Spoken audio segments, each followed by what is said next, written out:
College wall of fame లో సాధించిన వాళ్ళ ఫోటో పెట్టేది వాళ్ళ లైఫ్ మిమ్మల్ని ఇన్స్పైర్ చేయాలని, మీరు అలాగే బతికి ఒక నలుగురికి ఇన్స్పిరేషన్ అవ్వాలని. నేను నిన్ను చూడాలనుకుంటుంది ఇలాంటి వాల్ ఆఫ్ ఫేమ్ లో, ఏదో పోలీస్ స్టేషన్ నోటీస్ బోర్డులో కాదు.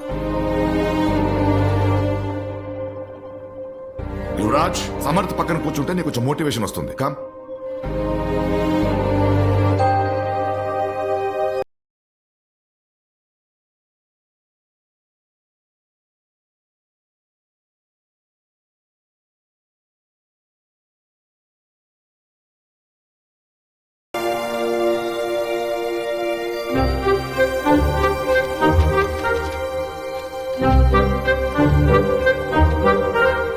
తీసుకోండి తీసుకోండి, నా friend student of the year. తీసుకోండి, తీసుకోరా తీసుకో. ఏంటి బాబా స్టూడెంట్ ఆఫ్ ద ఇయర్ నీకే వచ్చినట్టు స్వీట్స్ పనిచేస్తున్నావు? ఫ్రెండ్ సక్సెస్ ని సెలబ్రేట్ చేయనోడు అసలు ఫ్రెండే కాదు. చూడు, పక్కోడు గెలిచినప్పుడు ఏడవకూడదు, నువ్వు ఓడిపోయినప్పుడు బాధపడ